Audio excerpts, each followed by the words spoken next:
Começa agora o programa Hora e a Vez da Pequena Empresa, sempre levando para você muitas informações e atrações. Confira.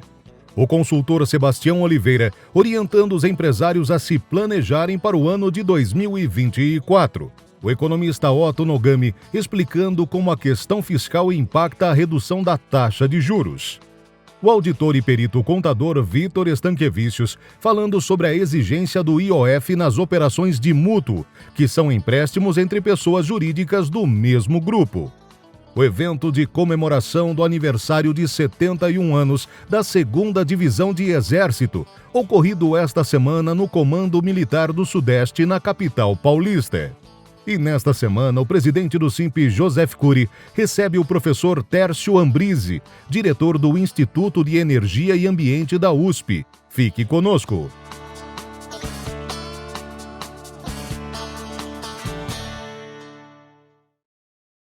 E mais uma vez, o Copom, o Comitê de Política Monetária do Banco Central, decidiu pela redução da taxa de juros Selic. Saímos, não podemos esquecer, de 13,75 e hoje estamos a 12,25. E a grande discussão no mercado é até que nível vai chegar essa taxa de juros? 8%? 9%? 10%? Temos que considerar nessa análise o seguinte fator. Existe um conceito macroeconômico muito importante chamado tripé macroeconômico. O que é esse tripé? Ele é composto de 3 dados básicos da nossa economia. Uma, falando da inflação. A segunda, referente às contas públicas. E o terceiro, refere-se à taxa de câmbio. Esse tripé é que sustenta, em tese, toda a atividade econômica. Quando observamos pelo lado da inflação, sem dúvida alguma, ela está apresentando uma tendência de queda. Só que não podemos esquecer que existe um pouco de artificialidade nessa tendência de redução dos preços na economia, principalmente pelo fato da interferência do governo na formação de alguns preços da economia. Então, quando voltarmos à normalidade, talvez a inflação ela esteja ou vá se estacionar num patamar um pouco mais alto. Quando nós observamos a taxa de câmbio ela depende fundamentalmente da estabilidade político-institucional domesticamente falando. Então, à medida que o investidor estrangeiro sente uma certa segurança com relação à maneira como o governo está conduzindo não só a economia, mas como a própria política, então isso favorece a entrada do capital estrangeiro e, consequentemente, trazendo a taxa de câmbio para um patamar mais baixo, ou seja, valorizando a moeda nacional. E a terceira perna importante desse tripé macroeconômico diz respeito às contas públicas. Recentemente, o governo declarou que dificilmente no ano de 2024 o governo conseguirá atingir a sua meta fiscal. O que seria essa meta fiscal? É chegar a um resultado primário, que é o resultado antes do pagamento dos juros, zerado. E o governo já antecipou que dificilmente ele conseguirá fazer isso. Isto, de alguma maneira, causa uma certa apreensão do mercado. Por quê? Porque à medida que o governo apresenta um déficit, esse déficit ele tem que ser financiado.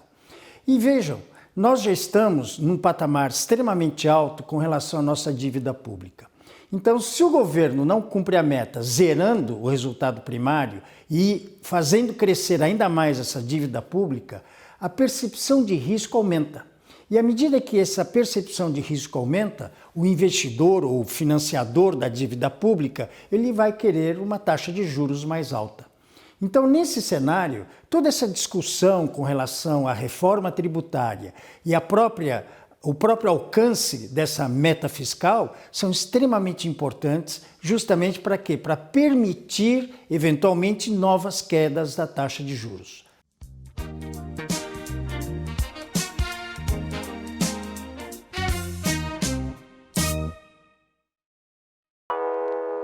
Você conhece alguma empresa ou pessoa que não tenha problemas? Onde elas resolvem? Conheça o Hub Simp, a plataforma que oferece a conexão entre você e quem resolve seus problemas.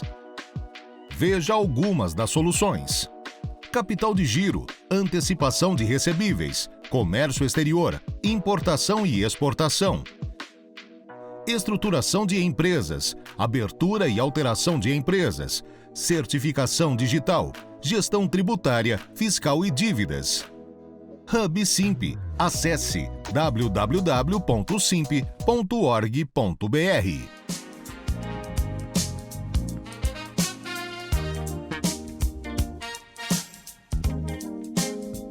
Dia 8 de novembro ocorreu no quartel-general do Ibirapuera, na capital paulista, evento em comemoração aos 71 anos da 2ª Divisão de Exército. Na ocasião do evento, o presidente do Simp, Joseph Cury, além de outras autoridades, foram homenageadas e condecorados com a moeda comemorativa da 2ª Divisão de Exército.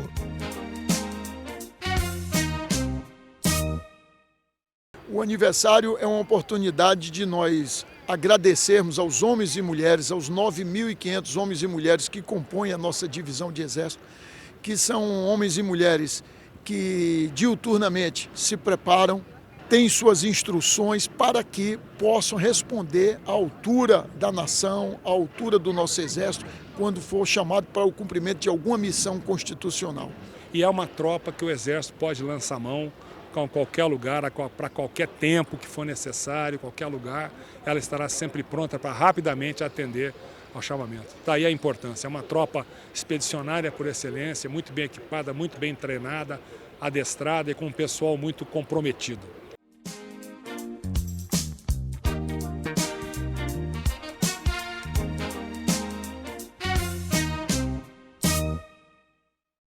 Há algumas semanas, o Dr. Piraci Oliveira falou sobre a cobrança de imposto sobre operações financeiras. Hoje, o auditor e perito contador Vitor Stanquevicius traz novas informações sobre o tema.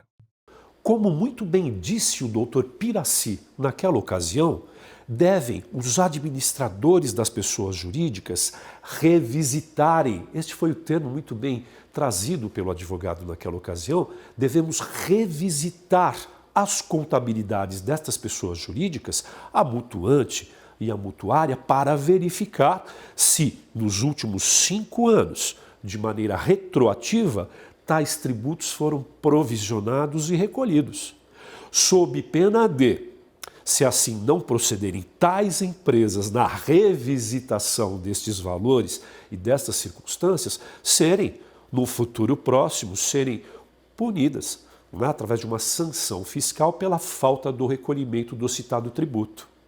Aproveitando o ensejo, naquelas circunstâncias em que as pessoas jurídicas entregam recursos a outra pessoa jurídica, coligada ou controlada do seu grupo empresarial, mas não a título de empréstimo, não a título de mútuo, como citei agora há pouco, quando ocorre essa entrega de recursos em caráter derradeiro, quando a contabilização se faz através do crédito, do apontamento, do registro do valor entregue à pessoa jurídica, numa conta chamada AFAC, outra contabilização, agora no patrimônio líquido, aguardando o momento oportuno para a integralização do capital social, para essa circunstância, a AFAC também recomendo que você revisite a contabilidade a fim de determinar de maneira emergencial a incorporação do AFAC ao capital social da empresa, transitando efetivamente e rapidamente tais operações ao capital social da empresa, incorporando tais valores e registrando devidamente este fato na junta comercial de cada estado. Fui claro? Muito obrigado a todos, foi uma grande satisfação e até a próxima oportunidade.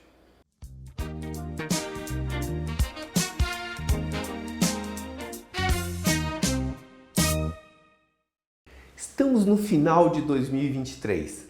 Esse é o momento ideal para você planejar a sua empresa para 2024 e além. Quando a gente fala em planejamento, infelizmente, boa parte dos empresários de empresas de pequeno e até médio porte tem pouca noção de como fazer isso.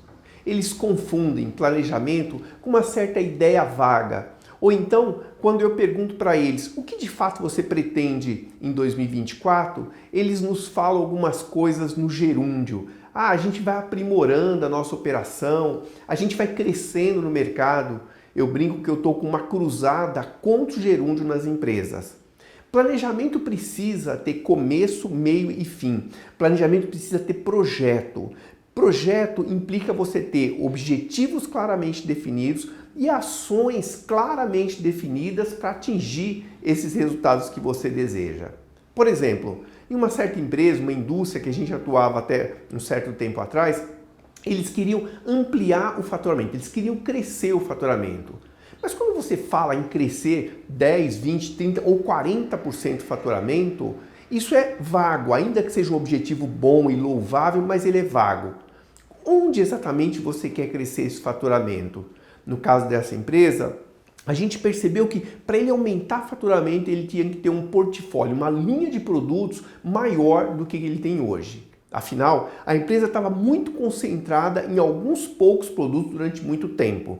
Quando eu estabeleci isso, eu naturalmente estabeleci também que eu precisava de uma força de vendas diferente do que eu tinha hoje. Consequentemente, eu já pensei em plano de implementar essa força de venda, de ter ações de treinamento com relação a essa força de venda e, de fato, fazer a partir daí o nosso resultado, o nosso faturamento crescer no próximo ano.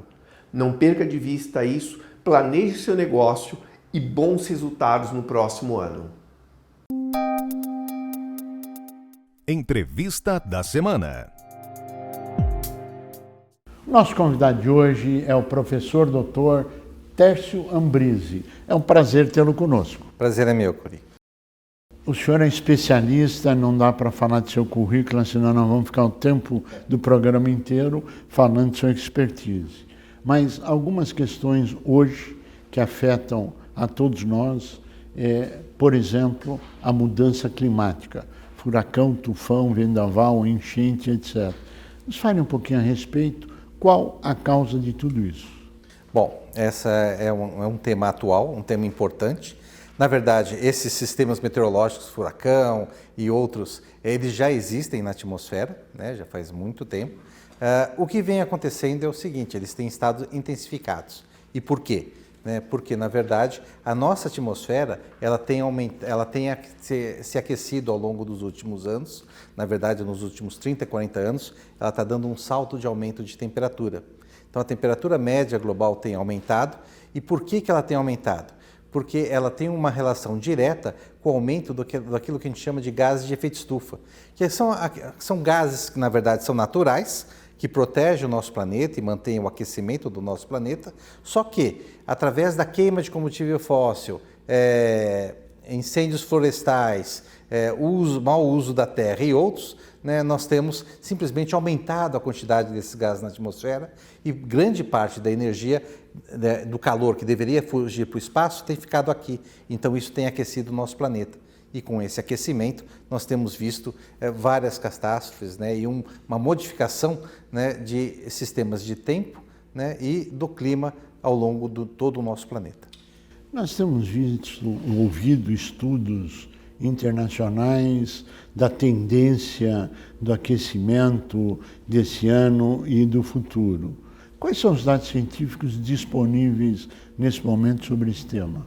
Olha, esse ano, né, na verdade, já está praticamente certo que nós vamos bater o recorde de temperatura média do planeta, né, que vai bater o recorde de 2016, que era de 0,99 graus Celsius, que remete desde 1850. Então, esse ano, nós provavelmente vamos ter uma temperatura média do planeta acima de 1 grau. Né? E as projeções, né, é de que, se nada for feito, por exemplo, nós diminuirmos essas emissões dos gases de efeito estufa, o CO2, por exemplo, essas temperaturas vão continuar subindo.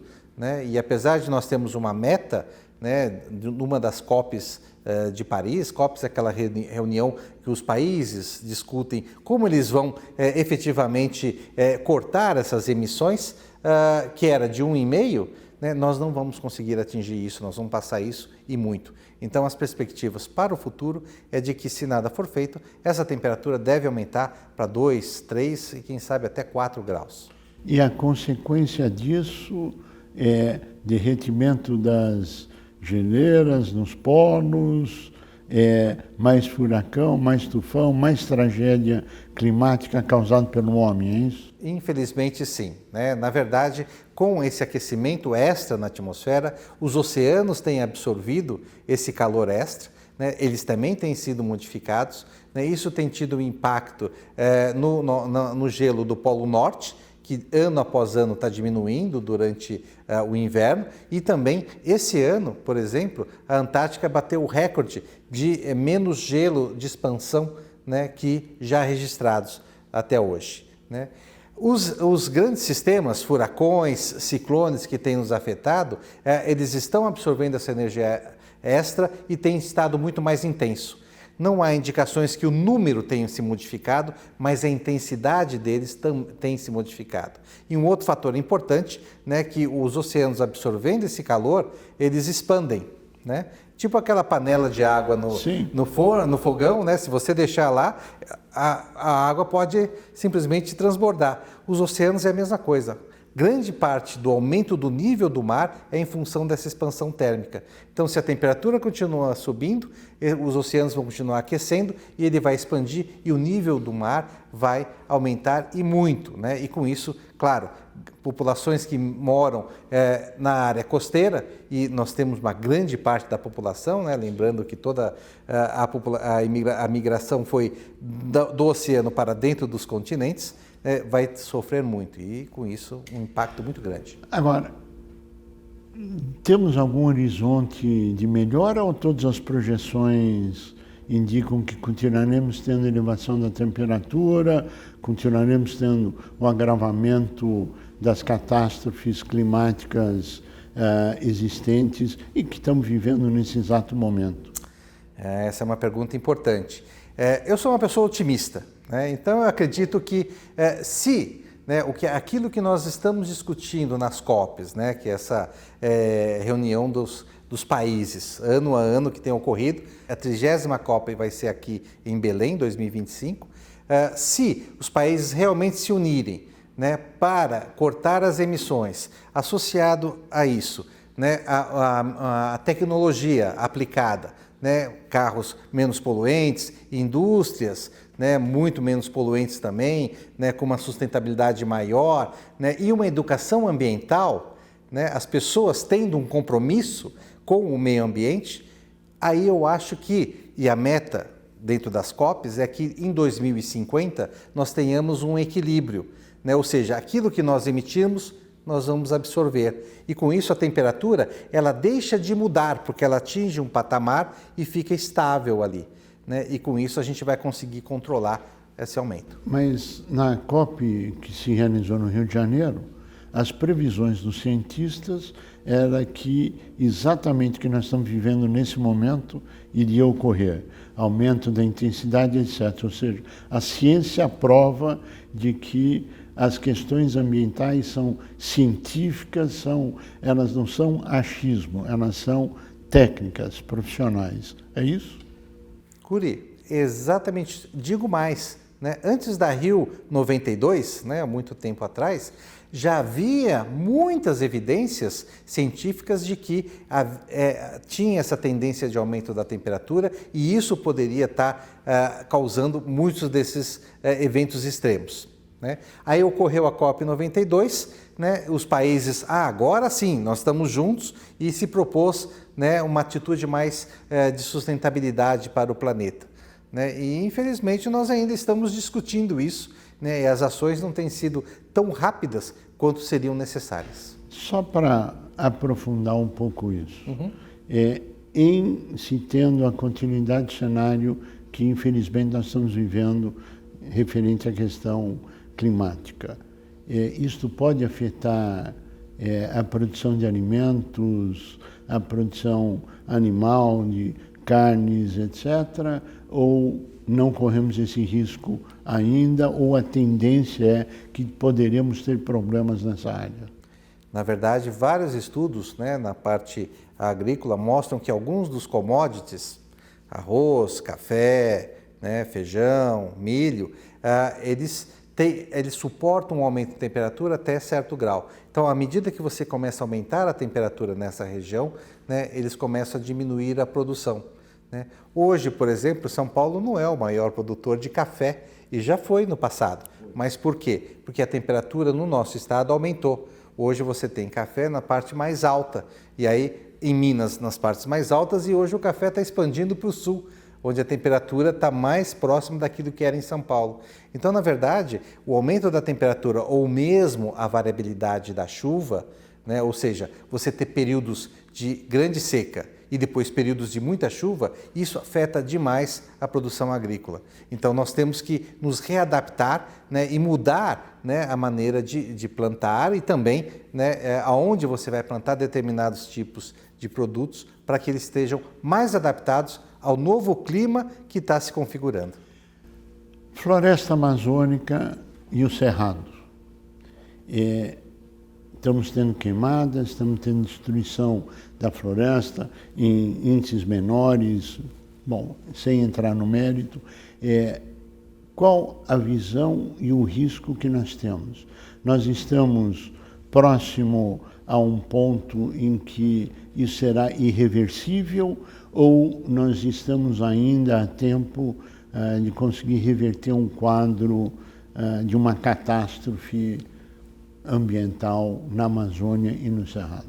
Olha, Curi, eu estou para te dizer que esses são dois biomas muito importantes para o nosso país, né? A floresta amazônica tão importante para o mundo inteiro, né? Já que ela é responsável por absorver, né, essa quantidade de CO2 na atmosfera, né? E, na verdade, nós estamos caminhando para esse ponto de não retorno que você está colocando, né? Esse é um ponto muito bem definido, isso já vem de estudos muito antigos, inclusive mostrando que a floresta tem uma determinada capacidade de regeneração até um determinado ponto, depois ela começa a perder, né? O desmatamento que nós temos visto ao longo desses últimos, vou dizer, décadas, né? Muitas vezes intensificado em determinados períodos, ela compromete, né, na verdade, a floresta em si, porque onde você cria uma clareira, porque você desmatou, você cria uma diferença de temperatura, né? E aí a floresta sente muito mais. Além do mais, um dos fatores importantes é que essa floresta também contribui para ter a umidade e essa umidade ser trazida para outras regiões do nosso país. Então, você destruindo a floresta, você vai afetar a precipitação em várias outras regiões do nosso país. Então, a floresta não só é imprescindível, né, para o mundo porque ela absorve o CO2, mas ela também é muito importante para o nosso país porque ela vai definir efetivamente a quantidade de chuvas. Professor, eu gostaria que nós estamos chegando ao final do nosso tempo, as suas considerações finais, com qual a mensagem que o senhor daria? Qual o grande desafio para que todos possam entender a seriedade e a importância de se falar em ESG, de se falar em, enfim, ESG engloba tudo, sustentabilidade e aí afora. Qual a mensagem que o senhor daria ao professor? A sociedade tem que ter uma atitude mais proativa para preservar o nosso meio ambiente, manter as florestas, né, preservar as nossas matas ciliares, né, preservar o nosso meio ambiente como um todo. Né? Isso tem um impacto muito grande, não só para a nossa saúde, mas também econômico. Então nós temos que procurar, né, estar muito mais ativos nesse sentido, né? E isso vale para as empresas como um todo, né, a agricultura e vários outros setores do nosso país, que tem um potencial muito grande. Professor Dr. Tércio Ambrise, o senhor que é diretor do Instituto de Energia e Ambiente da USP, queremos agradecer muito a sua participação, ao brilhantismo e os esclarecimentos prestados a todos que estão participando conosco. Obrigado pelo convite, Curi. Obrigado ao SIMP. Nós que agradecemos o privilégio em tê-lo conosco. A você que esteve conosco, nosso mais profundo agradecimento, com a certeza que estaremos juntos na semana que vem. Até lá!